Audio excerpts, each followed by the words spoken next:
প্রধানমন্ত্রী, আইনমন্ত্রী এবং স্বরাষ্ট্রমন্ত্রী তার বাসায় গিয়ে এটা কিন্তু এক ধরনের চাপ তৈরি করবে, সমাজে একটা বার্তা দিবে। রামিসার বাবা তিনটি কথা বলেছে, তিনটাই গুরুত্বপূর্ণ। একটা হচ্ছে আমি বিচার চাই না, আমার মেয়ে ফেরত আসবে না, আপনারা বিচার করতে পারবেন না, বিচার করতে পারবেন না। আরও একটা আছে, এমন কোনো উদাহরণ নেই।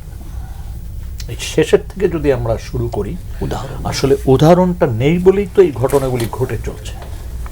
যদি উদাহরণগুলি থাকতো তাহলে কিন্তু ঘটনা কমে আসতো। এখন প্রশ্ন হচ্ছে উদাহরণগুলি নাই কেন? তার মানে আমরা দীর্ঘদিন ধরে এই বিষয়গুলিতে অবহেলা করেছি, অর্থাৎ আইনের যথাযথ প্রয়োগের ক্ষেত্রে যাদের যাদের এইখানে ভূমিকা রাখার কথা ছিল তাদের সেই জায়গায় দুর্বলতা ছিল, ভূমিকা রাখতে পারেননি। আবার সমাজের যে মানুষগুলো আমরাও এমন একটা জায়গায় চলে গেছি যে এখন একটা নীতিহীন সমাজে আমরা বাস করছি, একটা নীতিহীন পরিবারে আমরা বাস করছি, একটা নীতিহীন রাষ্ট্রে আমরা বাস করছি। এক কথায় যদি আমি বলি, নীতি নৈতিকতার জায়গাটা নেই।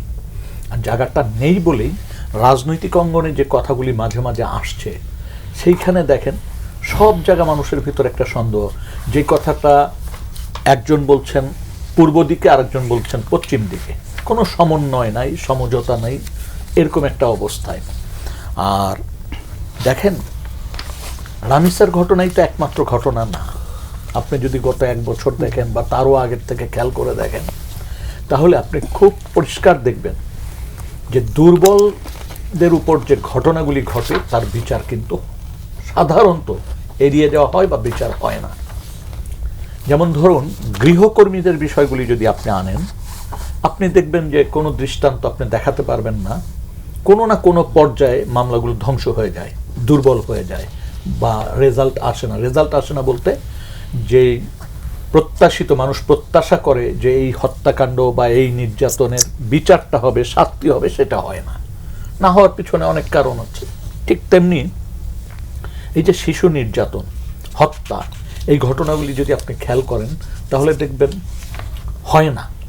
যদি 2-1টা হয়, সেটা এত মানে স্তর অতিক্রম করে যে ওইটি প্রয়োগের জায়গাটা, মানে বিচারের কার্যকরী করার ক্ষেত্রে দেখা যায় যে দীর্ঘ সময় লেগে যাচ্ছে। আপনি মাগুরার ঘটনাটা খেয়াল করেন, আসিয়ার ঘটনা, রেপ অ্যান্ড মার্ডার এবং আত্মীয় স্বজনের ভিতরে, সেটি কিন্তু এখন পর্যন্ত কার্যকরী হয়নি আমার যতদূর মনে পড়ে। হয়নি।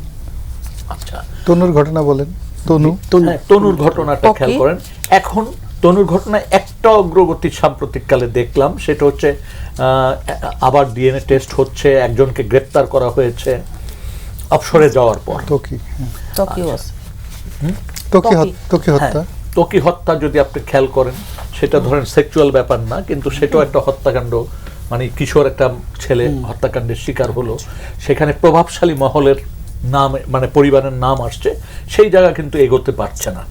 আমরা জানি নামও প্রকাশিত হয়েছে, এবং যারা ইনভেস্টিগেশন করছিল তারাও নাম অনেকেই প্রকাশ করেছেন, কিন্তু কোনো একটা কারণে, কোনো কারণ না, কারণ একটাই, সেটা হচ্ছে রাষ্ট্রের সর্বোচ্চ জায়গা থেকেই এটা নিয়ন্ত্রিত করা হয়েছে, যাতে এই মামলাটি তদন্ত শেষ করে যাতে আসামিকে আইনের আওতায় না আনা হয়, এই চেষ্টাটা আমরা দেখেছি।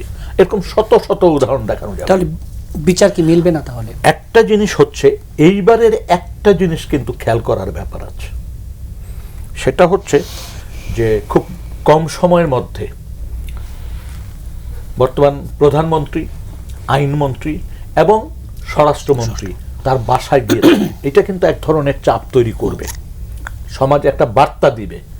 কিন্তু সেটা যদি ধরে রাখতে পারে, বহমান রাখতে পারে, যদি এই সফরটা, মানে এই যাওয়াটা শুধুমাত্র লোক দেখানো হয়ে থাকে, তাহলে এইটার রেজাল্ট আমরা পাবো না। আর যদি এইটা মিন করে যেয়ে থাকে যে প্রধানমন্ত্রী গেছেন, সুতরাং এটা দ্রুততম সময়ের মধ্যে এটা করতে হবে, তাহলে হবে কি, প্রত্যেকটা ঘটনায় তো আর প্রধানমন্ত্রী যেতে পারবেন না, কিন্তু বার্তাটা পৌঁছে গেল আইন শৃঙ্খলা রক্ষাকারী বাহিনীতে এবং সমাজে, যে অপরাধ করলে পার পাওয়া যাবে না, যদি এটা চলমান রাখতে পারে।